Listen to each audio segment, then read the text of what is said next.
Where did you develop that head down mentality? I don't think anybody shoots out of the womb and is like, I'm a grinder. Like something happens and makes us develop it. I've never felt good enough, which is like a scary thing to say out loud. But not good enough for my parents, not good enough for my sponsors, not good enough for girlfriends, not good enough for a job, not good enough for sponsorships. So it's like goes way deeper than imposter syndrome. But it also helps me like now that I've like gotten older and like work with the sports psych and like have gone through normal therapy as well and like gone through periods where I've been on medication and stuff. Like I've also realized that part of me doesn't really disappear when like I take care of the rest of the stuff that's going on, which is like powerful, right? Like I can still get to the darkness, get to the dark place, and like actually be happy.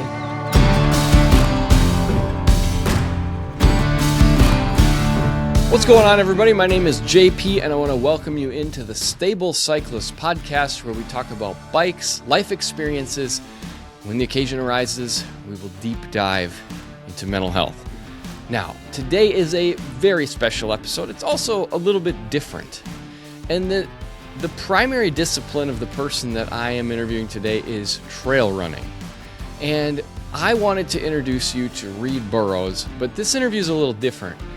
When I started working for Silka, doing documentary film work, Richard Poole, who you heard known as Bicycle Crumbs in the initial interview of January this year, said, I have a really cool story with someone named Reid Burrows. And Reid is a trail runner, and he's getting into gravel racing, and he's going to do the Mid-South Double this year. And so Reid and I are going to do what normally would happen that you don't get to see. Normally, when I do a documentary of any length, I do a pretty long pre-conversation. And it's kind of like just having a cup of coffee and finding out more information. And so this will not be as polished of an interview as you maybe get to hear sometimes on this show. This is me pulling the curtain back and letting you into kind of the work that I do and just getting to know somebody so that then my next steps can be, how are we going to try and tell this story? Or what is the plan A and plan B and plan C? So come along for the ride as Reid and I dive in. No special questions this week. Silka obviously is sponsoring this episode. You can use the code that's in my description to get a discount off of their stuff, but this is different. This is just a conversation between Reid and I as I take some notes and I get ready for some work that we're going to do at Mid-South on what I think is going to be a really unique and cool project. And as you listen to Reid and I know you will hear how many similarities he and I have to relate to each other. Well, Reid Burrows, welcome to the Stable Cyclist podcast. And I should say we're kind of giving people a window into conversations they don't normally get to hear. But we're going to talk about your story today. We have a project we're going to be working on when this comes out within a few days at Mid-South in Oklahoma. And so I want to get to learn your story. And my background on you so far is that Richard Poole, who was on the podcast earlier this year and who is essentially my boss at Silka, he said, hey, I think one of the stories that's really interesting is Reid Burrows. And he said he's a trail runner and he's moving into gravel a little bit. And that's about as far as I know. So I'm going to like peel it all the way back and go with, right now you're in Arizona, but where are you originally from? And how do we kind of get into running? So I'm actually from this tiny little town called Grand Bay, Westfield, New Brunswick. It's about 4,000 people. It's small enough that the mayor actually sent me a letter when I got signed as a pro athlete that I still have. So yeah, it's very small town. But yeah, I grew up super active. My mom was a runner. My dad was a physio and triathlete. My mom turned into a triathlete, which meant like actually a very good triathlete. I don't want to downsell her, but yeah, she was fourth at Kona in her age group when I was in high school. Oh, wow. Which is like the Ironman World Championship. So she was, that was just our role model growing up. So My brother actually rides bikes, I guess a bit more than I do until recently. But yeah, I fell into triathlon and essentially wanted to make the Olympics for Canada for a triathlon. Sure. I've uprooted my life many times. I just did it again, but yeah, I packed up all my stuff and went to Ontario. We could say it was for school, but it was essentially because triathlon training was better in Ontario than it was in New Brunswick, so sure. School was an avenue to get there. I left with no degree, and in that process, like, got pretty good at triathlon, but I wouldn't even say I was quite knocking on the door. I was probably I was in the top 10 in Canada, but I wasn't I don't know, I think I was 6th at nationals the year I stopped racing. So sure. They send 3 guys, 3 women, depending on the year. And yeah, it would have been, I think, a really challenging 4, which turned into eventually 5-year cycle that I just wasn't quite prepared to do. So I left that sport, and something called the Bruce Trail, which is about 500 miles, 800 kilometers, runs through all of Ontario. And I was living really close to it at the time, and I just started hopping on and running sections and doing out and backs, or just, yeah, going out and exploring. And one day I ran a marathon on the trail just for fun, and then decided to start getting into ultras. So I had kind of 2 years without racing, but quickly fell into the ultra scene. And I guess full circle to Silka and why we're chatting is I just kind of told Richard this story, and I used to be a very aggressive bike rider when I was doing triathlon. Sure. I grew up dirt jumping, grew up mountain biking. I spent sometimes 8 hours a day on a bike when I was a kid, just riding to friends' houses. I'd ride out to get them, come back, ride into town, and then drop them off, and then ride back, build dirt jumps. That was just my life. So when I got into triathlon, I automatically just loved the riding portion. And yeah, believe it or not, I was just always trying to break away, because it was the best way to set myself up for success. So yeah, that was essentially my MO. Didn't matter how good the swim was. If I had an amazing swim, I'd still try and break away. If I had a bad swim, I'd ride up to the front, then try and break away anyway. And that was my entire triathlon career. So when Richard was like, hey, do you want to get back into bikes? Essentially, I was like, yes, please.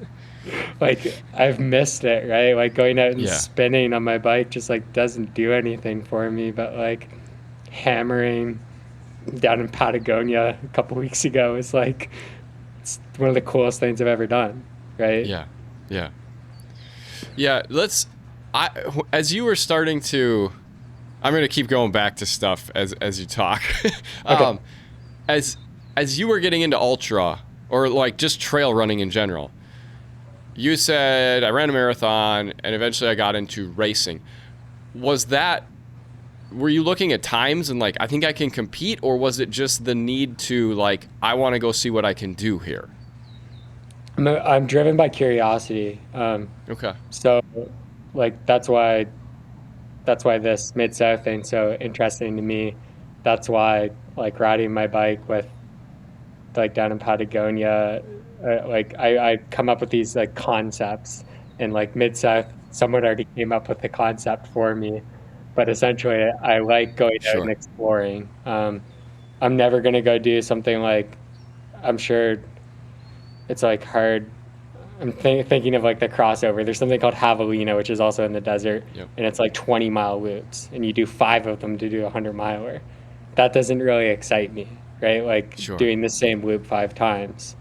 But the idea of going out and actually Thursday I tried to go up and over Mount Lemmon, and I flatted towards the top and learned a lot. But those sorts of things, those excite me. The first 100-miler I did was called Sinister 7 out in Cronus Pass, Alberta. and it just like goes over the Canadian Rockies, and there was hail and storms and probably bears and cougars that I hopefully that I didn't see and only imagined, I think, out there. But yeah, just I think curiosity, and it doesn't always have to come from the lay of the land. Sometimes it can be curiosity of like, how hard can I push myself? Like, what would this look like? The curiosity of like, how do I get out of this situation? And Yeah. yeah, it's as long as I'm not bored, I can be pretty stoked. I think that's why swimming fell off so quickly Sure. when I like left triathlon. Yep. Like the only real memories I have are like Algonquin, not it's a provincial park up in Ontario. There's like all these little islands, and one time I swam, and it was raining, and it was just like I wish there was a camera out there to capture Yeah. it because it's one of my core memories of triathlon. It wasn't like staring at a black line at the bottom of the pool, like that didn't excite me. Um, and I mean, it's one of the reasons I'm in Tucson because Yeah. like staring at Zwift or any of the other virtual things just like doesn't really get me stoked. Um, like I can do treadmill runs, I can do the trainer rides, but they don't excite me in the same way. Like I can go out and ride for like 7 hours Yeah. if there's something worth exploring, and just suffer and run out of water and be like stoked anyway. Sure. I think that's fair. I think that's fair. So you're in Tucson chasing adventure. Where is home today proper? Kind of unknown. Essentially, yeah, I'm just like I'm taking a pretty big career pivot right now.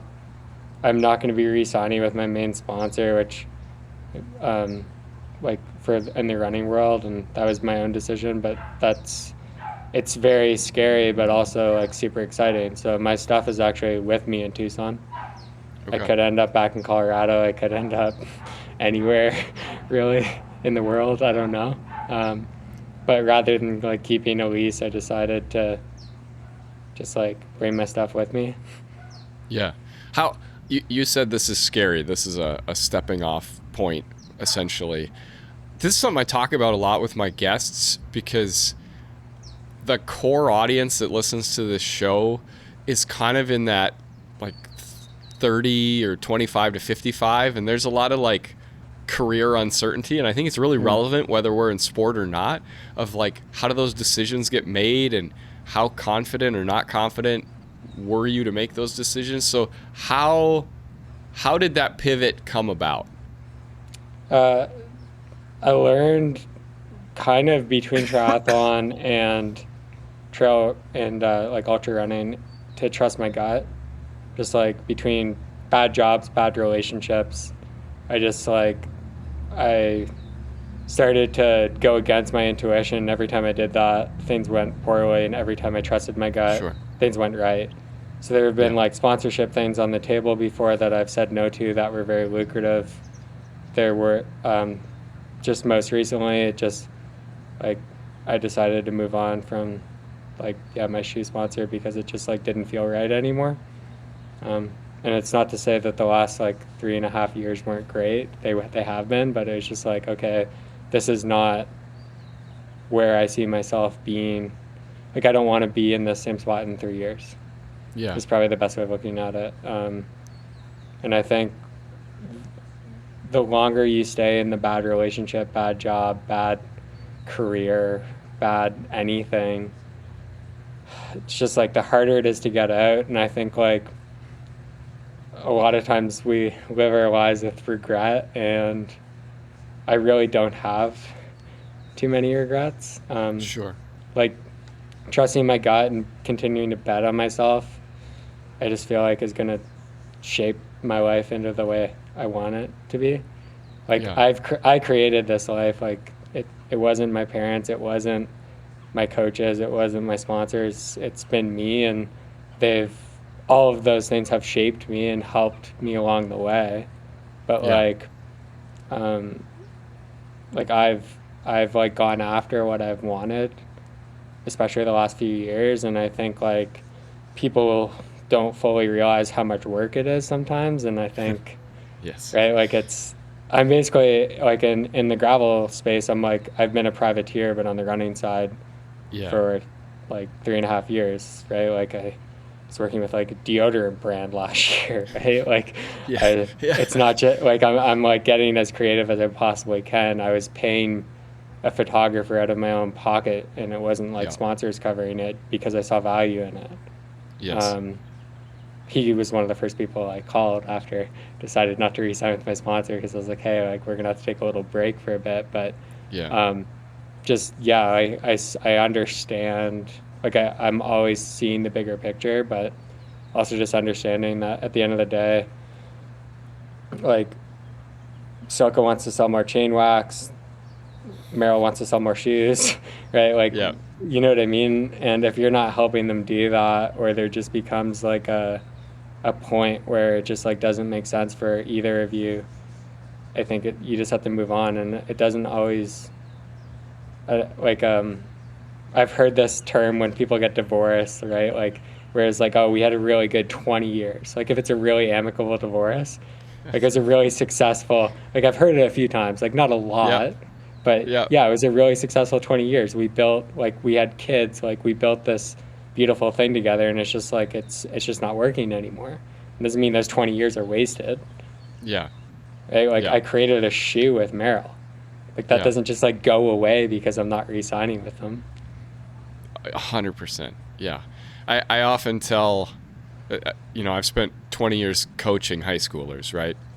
And you rarely get the end result that you want. And I always tell them, I'm like, that doesn't undo everything you've done for the last 3 months. Like, it was a Yeah. really good experience. It just didn't have the happy ending you thought you wanted. And yeah, I completely agree and understand that. You say you were designing shoes with Merrill, so this is not like you're one of the athletes that was on the fringes just getting a couple boxes of shoes sent to you and a pat on the head. What were you, where were you racing? Where were these adventures taking you? Because I think when people hear ultra running, they're gonna think like, most people probably know about the Barclays marathons, but that doesn't mean you've done it. Some people might know about like Mont Blanc, if I'm even saying that correctly, and that kind of thing. And beyond that, a lot of people might not know anything. And so if they're not in the scene. And so tell me about what did it look like for you to be having success to the point where your brand was saying, hey, we're going to design this together because what you're doing is really special. I mean, it started with Leadville, which is actually, it's kind of funny because everyone thinks it's a mountain bike race, but it just so happens that it was a running race before it was a mountain bike race. Yeah. Yes. Because, right, like I know that it probably has more history now in the bike space than it does in the run space. Like it definitely fell off a little bit in the last few years. It's starting to pick up as a like prestige race in the running space. But essentially there's a race called JFK, 50 miler, and it's in Maryland, and it's just a point to point, and you start on the Appalachian Trail and then you end on this like tow path, which honestly, now that I have a sick gravel bike, it's something I would love to ride because it's just like buttery gravel, and it goes way longer than we run on it.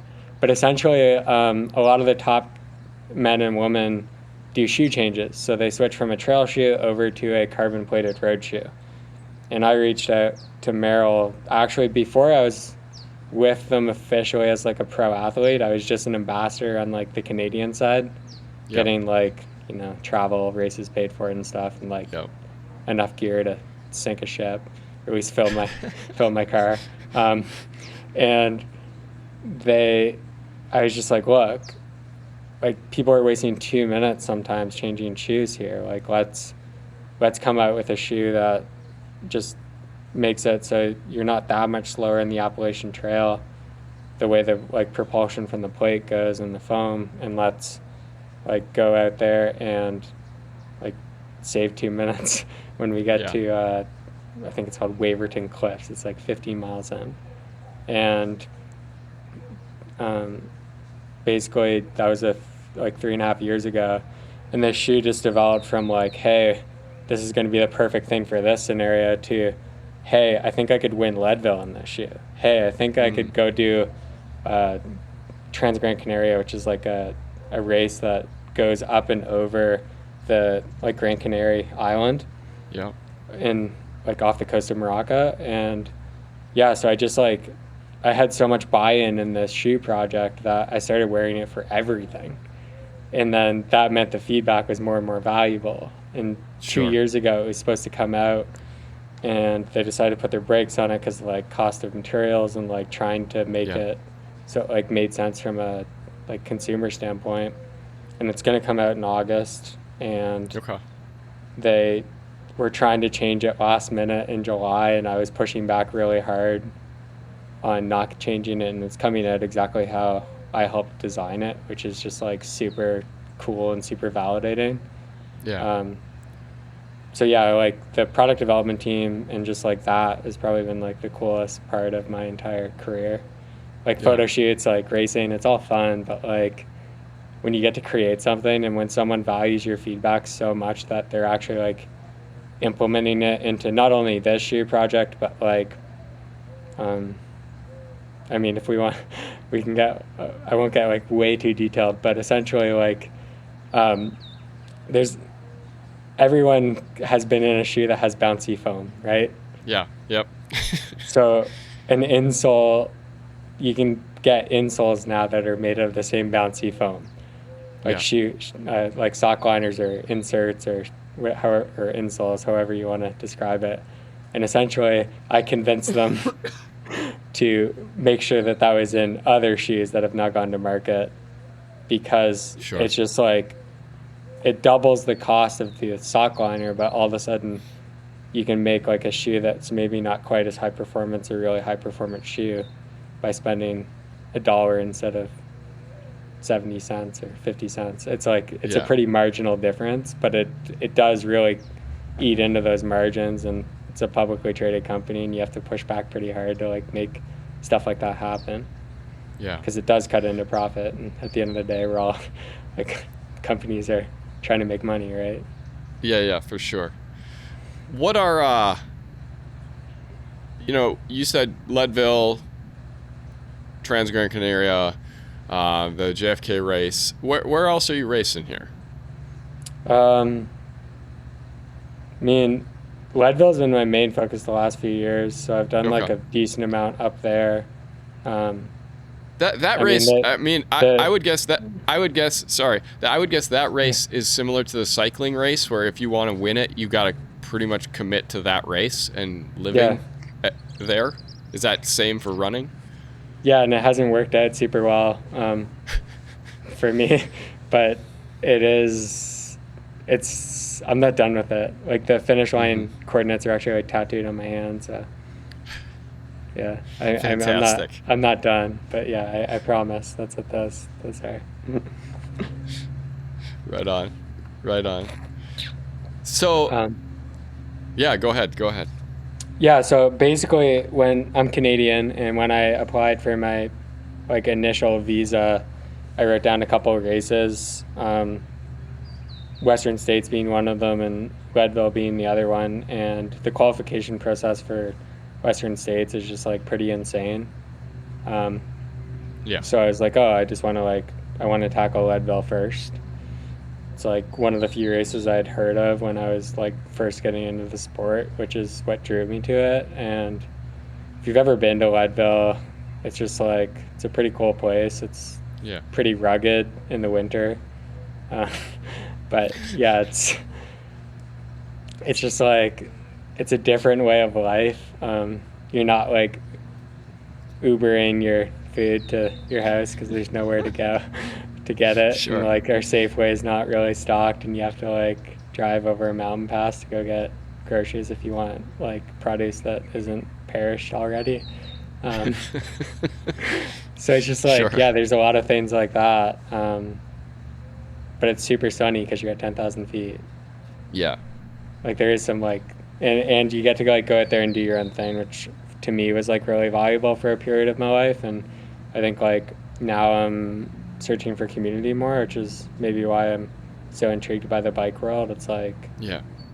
I've already ridden with some people that I've like looked up to and like actually want to help me and stuff, which is just like mind boggling to me. Yeah. Cause I'm just like, just some runner that like someone sent a bike to. Like that's essentially what my story is right now, right? Yeah. Yes. So let's talk about that, because I would guess there's some, I don't know. I talk a lot with my guests about imposter syndrome and whatever we're doing. And you're moving from this thing that you were very familiar with, even though there isn't always a lot of community there. And you're moving to this thing where, Ventum sent you a bike, Silka's working with you, but the first main target on your calendar, cameras are going to show up and film you and tell your story. And so I don't know. To me, I'm like, dude, are you scared of this? Are you wanting us to stay away? Or like, how are you doing with like all this? I'm transitioning to this new thing, and it's going to be fairly public. To tell you the truth, I'm only worried about mechanicals. Like, I'm so, like, I'm just like pretty insane when it comes to like just putting my head down and grinding, and like, Sure. that part excites me. I definitely wish I had like a little, like it'd be nice if I had like 2 more weeks to train.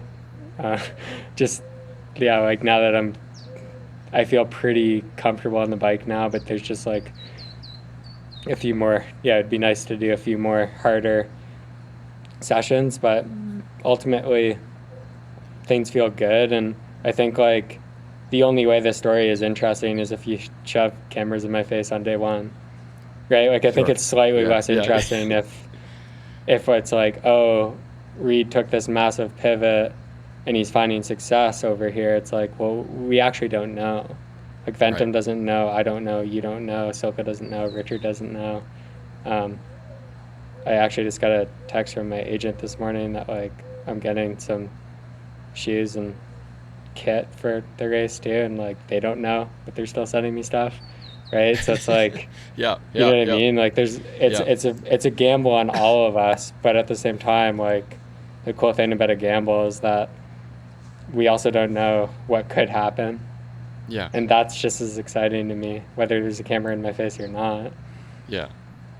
Well, and I always feel like there's a human story in there that people are going to relate to. And so whatever happens. And, people are going to relate to it either way. So you said you are good at having a head down mentality. I am too. And that means, it means a couple of things in my experience. It means I'm good at getting a lot of stuff done. It also means I might not always be good at asking for help. And it also means that sometimes I can get myself into a hole that I'm in, I get myself in trouble, And so where did that, I know where it came from for me. When I was young, I was really little, like very undersized for my grade. And so like I got picked on quite a bit, and I just learned to be, tough as hell, and I was never going to let anybody hurt me, And I found running at a young age, and I was good at it. And it was kind of like, F all of you, And I just like leaned into that the further into life I got. So for you, what does that look like? Where did you develop that head down mentality? I don't think anybody like shoots out of the womb and is like, I'm a grinder. Like that's something happens and makes us develop it. I've never felt good enough, which is like a scary thing to say out loud, but not good enough for my parents, not good enough for my sponsors, not good enough for girlfriends, not good enough for a job, not good enough for sponsorships. So it's like, sure, goes way deeper than imposter syndrome, but it also helps me like now that I've like gotten older and like work with the sports psych and like have gone through normal therapy as well and like gone through periods where I've been on medication and stuff, like I've also realized that that part of me doesn't really disappear when like I take care of the rest of the stuff that's going on, Yes. Yes. which is like powerful, right? Like I can still Yep. get to the darkness, get to the dark place, and Yeah. like actually be happy. Because Yeah. there is a fear that like if I wasn't depressed, I wouldn't be good at endurance sports anymore, and then I'd have to Yeah. like be even more miserable by like going and getting like a quote unquote real job, Yeah. right? Yeah. And I've tried that. It really doesn't work for me. Yeah. Like I can hustle all day. I can be like texting people back while I'm running or riding if I have to like deal with stuff, right? Like Yeah. I can if it's for me. But Yeah. my last job was in logistics, and like it was just a slippery slope, right? Like Sure. start drinking too much, still running, but like not really taking care of myself, not sleeping, Yeah.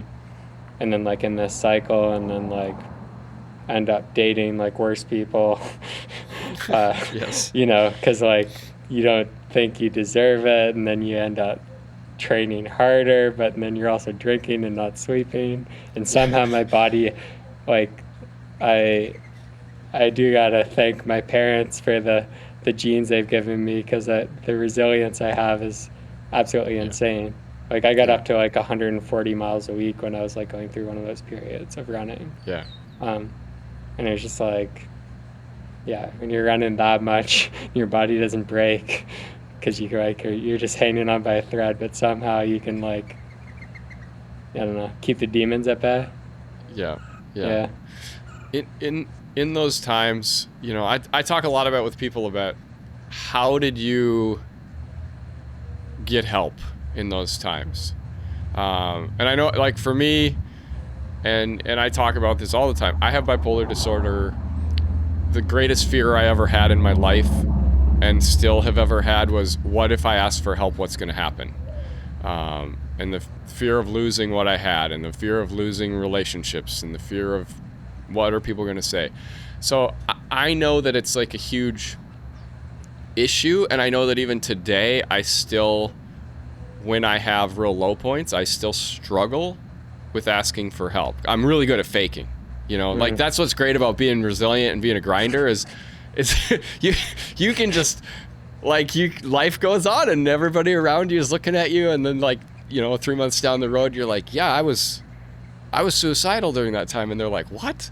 And so how, and I don't mean to be making light of this, but like sometimes I just look at my own behavior and I laugh over time. But for you, how did you get to the point of asking for help or knowing you needed some help beyond, wow, I kind of got a wake of wrecked relationships around me, or job issues, or I'm doing crazy stuff with training that I really shouldn't be getting away with?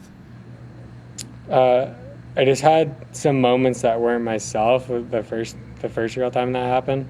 Just getting like angry out of nowhere and stuff like that, where it's just like who is this person? Sure. And just being like obsessed about the stupidest little things, like outside of training, just like you would like you say something stupid and you'd repeat it in your head for the next 15 hours and not sleep. Yes. That was the other thing. Like I'm a really good sleeper. It's probably my superpower with training, and I started sleeping like 20 minutes a night, unless I was high or drunk. Yep. Which is like something I don't share super often. But yeah, it was like I had a weed pen in my nightstand at the time, right? But then I would train harder the next day, thinking it would help me sleep. Oh, if I run 30 miles tomorrow instead of 20, then I'll be able to sleep. And then it would be worse, because then you get those like achy legs on top of all the stuff going on in your brain. So it was just this cycle, and then it just got to this point where I was like, I got off work and I was like, I need to like really get help. So I like went to this outpatient like super like intensive program where there's like homework and all this stuff, and was like decided to start taking medication for a bit just while I was like figuring things out. Yeah. There's like a social worker there, a psychiatrist there, and then I was like privately seeing a psychologist, and I was using my ex-girlfriend at the time's insurance, my insurance, and my parents' insurance because I was still under 25. And then when that exhausted, I started paying out of pocket just so I could like keep this going, which is just like a whole podcast subject in its own. How hard it is to actually get help once you want help. Yes. That's probably the scariest thing for me now. It's like, oh, if I slip, it's like, I mean, currently I'm in the States. I have like, if I get smacked by a car insurance, I don't have go take care of yourself insurance, right? Yeah. I haven't been to a dentist in 3 years. I haven't been to an eye doctor in 3 years. I haven't been to a non-sports psychologist in 3 years. But yeah, I think like once you start to realize how destructive the behavior is, it's becomes a bit easier to like ask for help. 100%. And unsustainable is another word. It's destructive and unsustainable. It's like, okay, like you can't work 60 hours a week. Like there's a period of that where I was like working myself into the ground and paying for a mortgage and rent because I had just gotten out of a bad relationship and we owned a house together. And then, I was like, I can't do this. Yeah. Right? Like I'm so unhappy right now. So yeah, eventually, I mean, it's ultimately what led me to quitting my job before I had a pro contract. Is I started to see the signs creep back up after I'd done all this work to like get out of the situation. And I was like, this job is not it. I don't care how much money they're paying me. I don't care about the bonuses. They started paying for races. Like they liked me. They thought I was good at my job, but it was just like, this isn't it. Right? Like all the people around me weren't healthy. They were smokers and alcoholics. It was just like, that's what my life's gonna look like unless I like make a change. And I guess like that goes back to your question earlier, like taking the leap, and like I have the tattoo, or I have the words "bet on yourself" tattooed on me. Right? It's like it's a pretty good reminder on like just like keep showing up for yourself. And I think the relationships that matter will stay. I think the sponsors that matter will stay. I think the jobs that matter will stay. And I think like they were never right for you in the first place, or they're no longer right for you if like as long as you keep like I'm not saying be selfish, but I'm saying be selfish. Be selfish. Be selfish to be selfless. Because if you're not taking care of yourself, like how can you show up for anyone? Even 100%. Just as an employee, right? How much, as you were, exercise was such a big part of your life, and you were doing like crazy amounts in the lead up to this kind of reckoning, I guess we could call it. Exercise is always such a big part of like mental health rehab, I would call it, and then mental health like maintenance. How was that re-entry for you? I mean, I would assume you didn't just go back to doing like 120-mile weeks, or maybe you did. I started with I think I was doing like 3 miles or 5K like streaks for a bit, where I was like running every day, but not like really caring about the details within that. Like sometimes it'd be longer, sometimes it'd be with friends, sometimes it would be at like 11 o'clock at night with my buddy's dog, just because she hadn't been out for enough exercise that day, and I definitely needed to get out. But yeah, I think like I was able to reframe it, and then once I stopped basically like abusing substances is probably the best way of putting it, and was able to like, I was still working a lot and still trying to figure that out, but I was able to run, like I could survive off the 6 hours sleep for a bit or 4 hours, because I was not like destroying myself in every other way on top of the job and training. But yeah, I think like it just goes back to that sustainability. I just like Yeah. found a way to like still get fit, and then eventually that like became 100-mile weeks while Yeah. working a lot. And I mean, to tell you the truth, I started just running with my work phone on times where I knew things were slow. Yeah. Um, Yeah. and I would deal with them if they came up, but I could sneak away for 10 miles in the middle of the day and no one would notice as long as I like took care of it by the Yeah. time like the day closed. Yeah. Yeah. Fair enough. I ask that because I think a lot of times when people finally get to the point of asking for help, and for those that are like, man, these guys are going hard on mental health. Yeah, because one of our first emails between each other was Reid saying, hey, I just saw on your Instagram you like talking about mental health. We got a lot to talk about. So I knew we could just cannonball in here and we'd be fine. But the reason I was asking that about the rehab part, a lot of times doctors will prescribe exercise, and it is, if you've gotten to the point where you're kind of having that personal reckoning and you're super clapped out, the amount of exercise you can do is very minimal compared to maybe what you normally were doing. Yeah. And I have shared that when I had my like full crack and breakdown back in 2020, the doctor put me on a couch to 5K program. And it was like a run walk program. It was like a beginner program. And I was like, I ran in college. I've done ultra mountain bike races. I've done long gravel races. And you put me on a program where the first day it said 5-minute walk. And I was like somewhere between like humiliated, embarrassed for myself, and all the above. But I just wanted to get better, so I went and did it. And like as I progressed out, it was 3 months down the road, I was racing my bike again. Mm-hmm. And sometimes we don't realize how clapped out we are.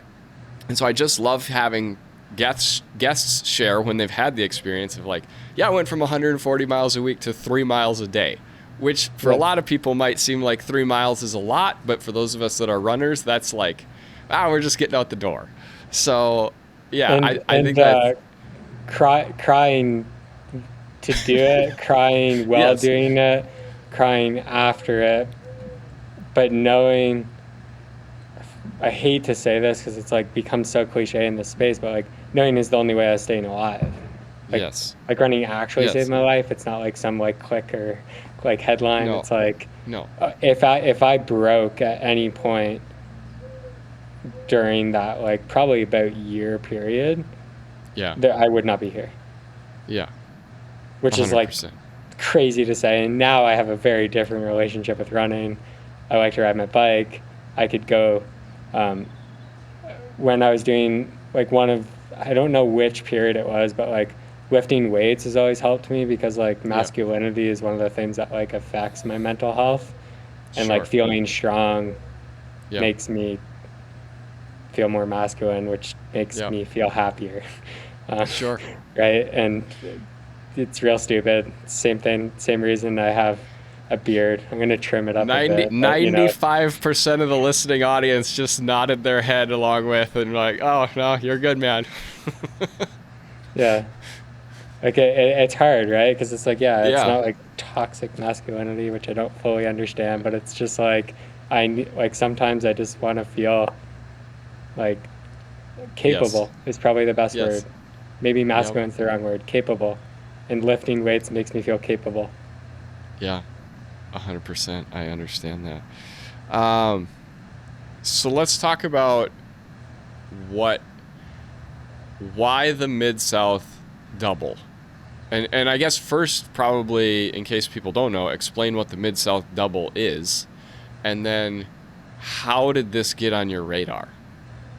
Um, so I actually went to Mid South last year with Scratch, and like Okay. when it got smoked out with the forest fires, and I was like, I didn't realize there was a running race until like way too late to register, and then um, I actually met Richard at Leadville Bike Expo because of one of my buddies was racing, and he also wrecks every product he could ever buy. So they were like helping fix zippers on Silka like bags, which apparently all you need to do is add chain lube and it like frees up the zipper, Of which course. I don't know if it's like their oil-based one or like their wax-based one, but anyways, they like do that, and as they're doing that, I'm just like chatting with them because I'm with him, and then after that, Richard reaches out and he's like, "Hey, do you still ride?" And I was like, "Yeah, I mean, like I have like an 11 speed bike with rim brakes, but like I still ride." And he's like, "Hey, like I'll send you some product." And then sending me some product went to, "Hey, what about this? What do you think about doing this Mid-South double thing?"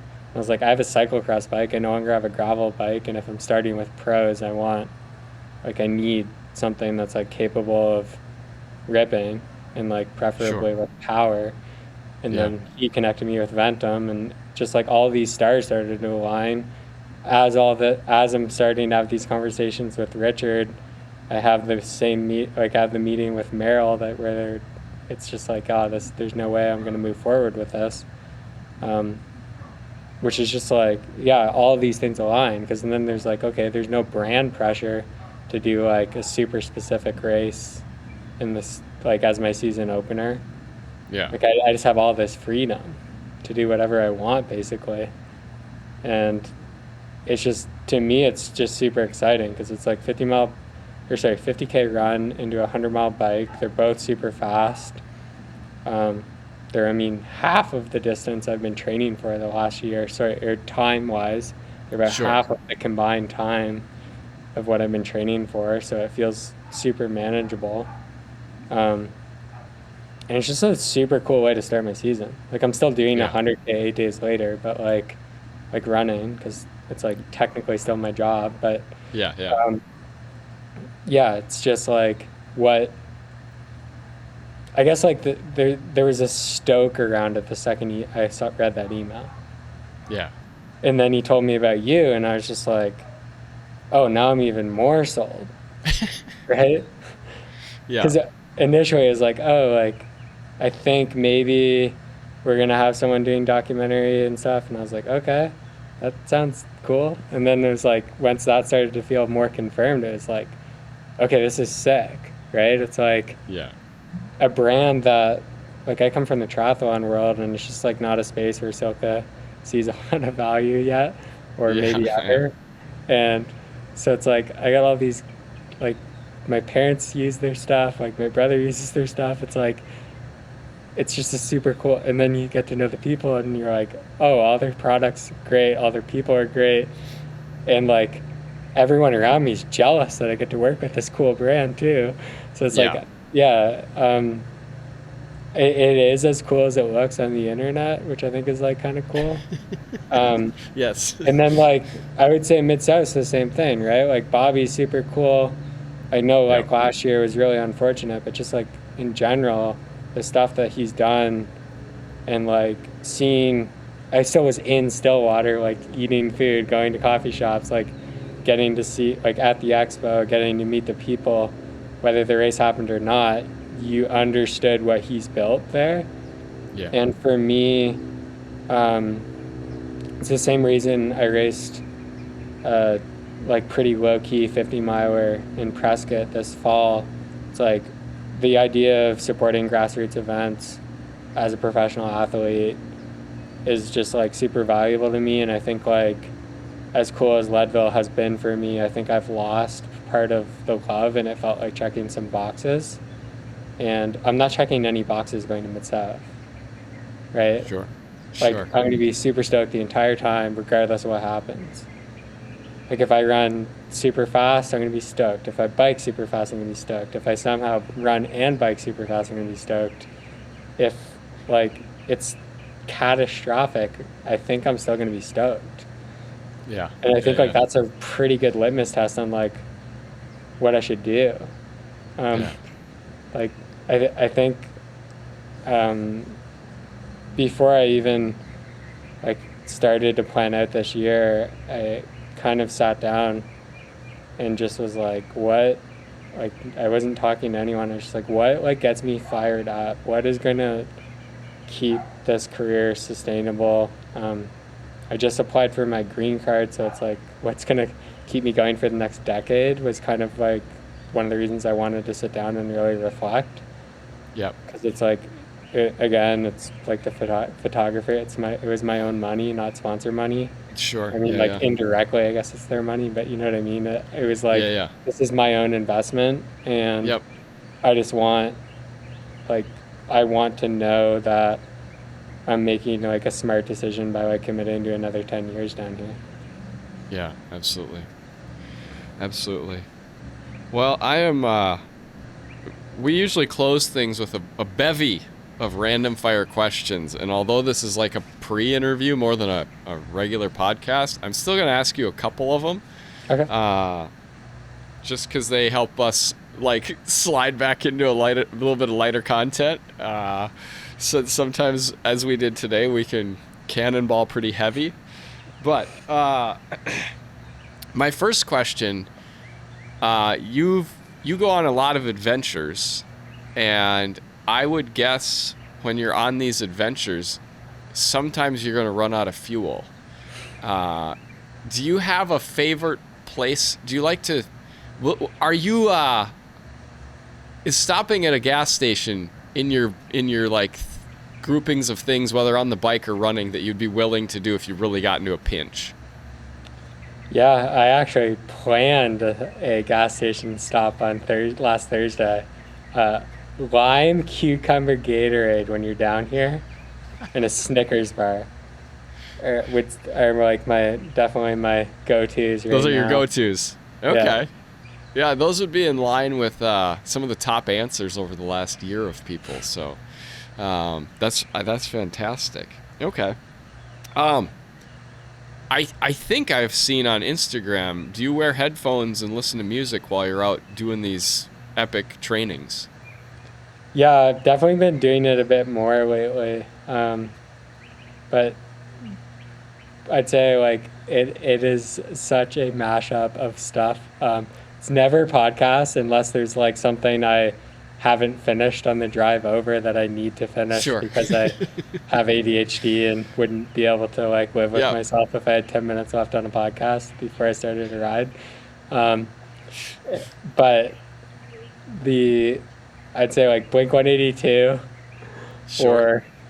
or lately like Simple Plan's been coming into the mix again, which was my first concert.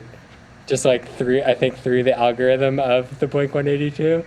And then any country, if I'm like, especially if I'm doing like an evening ride or evening run, I literally have like a playlist, because I do a lot of like 50-minute doubles in the summers, and it's just called Country Sunset. And it's like, it's becoming too long, but it used to be like 55 minutes. Now it's like 2 hours, but yeah. And so are we talking like old country, like George Strait, or is this all over the board? All over the board. It does have some George Strait. I think I think it's got Johnny Cash in it. I'm not even sure. Okay. But then it's got like Morgan Wallen, Zach Bryan, you know. Sure. A lot of Riley Green. He was my top artist last year. Okay. And then yeah. Surely good stuff to have in your ears while you're cruising around in the desert. Or in looking Leadville. at scenery. Sure, yeah, of course. Yeah. Okay. Do you have like a pump up song? Like if you got a big workout, like, and this question originates because Dylan Johnson during one of his interviews said that there's a song that he feels like gives him 10 extra watts if he turns it on. And so, do you have like that kind of nitro boost song? I Miss You by Blink-182, which I know is slow for some people, but just listen to the lyrics. It evokes an amount of emotion and just enough. There's just enough beat and just enough like, oh, I'm thinking about some sort of memory here.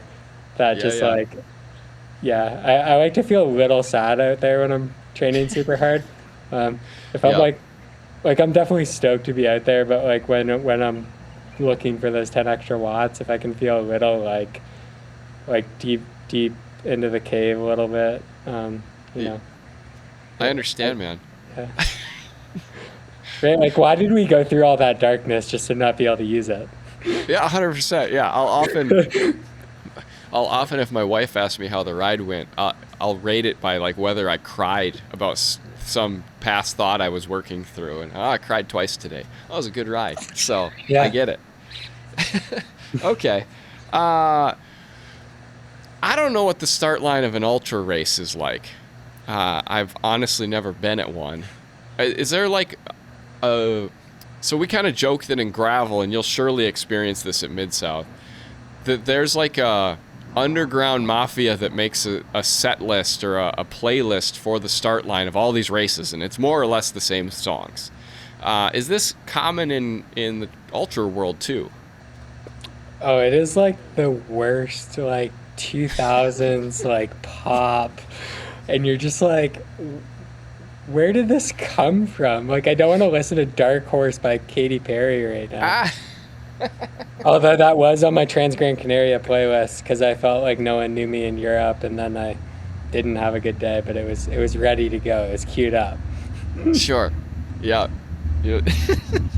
Fantastic. Okay. Are you into... This is a very important question to the listenership. Are you into Harry Potter or Lord of the Rings? Oh, I hope I don't get canceled by saying neither. Oh, that's okay. Are you into things like Star Trek and Star Wars instead? No, my imagination is fueled by nature. Like, honestly, right? Like, Yeah. I'm covered in tree tattoos. Like, my water bottle Yeah. is covered in trees and mountains. Like, I'm just... Fair. Unfortunately, Nothing wrong with that answer. I don't quite have, like, that imagination. Unless I, like, see a UFO, and I am in Arizona, so, like, there's a chance I see one. Then maybe I'll start watching Star Trek. Sure. Okay. I think that's totally acceptable. So, all right.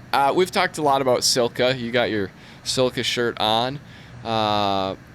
What has been the most helpful thing from them? I mean, maybe it is like literally a product for your bike, or what has been helpful in this process from them for you? I would say belief in me more than a product is like the best way of saying it. Yeah. But also, I remember the first time I put a wax chain on my bike, and I was like, where have these been my whole life? Even just on the trainer. I noticed it immediately because I'm a very like, I notice things, right? Like that's why I'm good at product development. Like I notice how things feel and how different something feels. And it's like, yeah, maybe it was like only 2 or 3 watts, but there's like a silence and like a... Yes. And it's just incredible. And just, yeah, I think like all their products are really cool, but that and then the little case, like the wooden case Allen keys, just make me feel like I've made it, even though I'm barely in the sport. Like there's something about using those tools to work on your bike, and it's just like, I don't know what success is actually like, but I think this is it. Yes. Agree completely. Okay, so my last question gets a little more serious. I like to hear what inspires my guests, because it's different for everybody. Some people are inspired by their family, some people are inspired by themselves, some people whatever. But what inspires you to be the best version of you every day? The previous version of myself, like in the darkest hole. If I can be better for him, like that's inspiring for me. And like, yeah, sometimes that ties into other people, but ultimately it's like, I'm not doing this for anyone but him and current me. Yeah, that is beautiful, man. That is beautiful. And I think so important for us to always think about as we move towards that best version of us. So, Reid, this has been awesome. I look forward to hanging out at Mid-South a good bit more and telling your story and trying to figure out the logistics of that day as we try and juggle a bunch of things. But this is going to be great, and we're going to have a lot of fun. And I'm just stoked people are going to get to hear your story more. Thanks for hanging out with Reid and me today in this special episode on a Monday. If you enjoyed this episode and there was some heavy stuff in it that we talked about, I would encourage you to share it with somebody who you think could really relate. I think especially when we're talking about things like men and mental health, sometimes the nudge is the best thing that we can get to go and get help ourselves. So if you do think of somebody, please do share it. It would mean a lot to me. Coming up later this week, obviously I will be at Mid-South working with Reid on some of the stuff, working with Chase Wark on what is going to be the final episode from the Off the Front series from last year. Chase and I are going to obviously keep working together through the year, but we kind of have some unfinished business there that we want to do. And then you're going to get an episode Friday from Jenna Reinhardt and Leah Vander Linden as they talk about going off to Cape Epic, because next Sunday, from yesterday, we're going to start the daily Cape Epic podcast, where they're going to check in every day and tell us all about how it's going. So a super exciting time in the Stable Cyclist world. I do hope you're having an amazing day. I hope you get outside and enjoy nature, and I hope most of all that you remember that you are loved.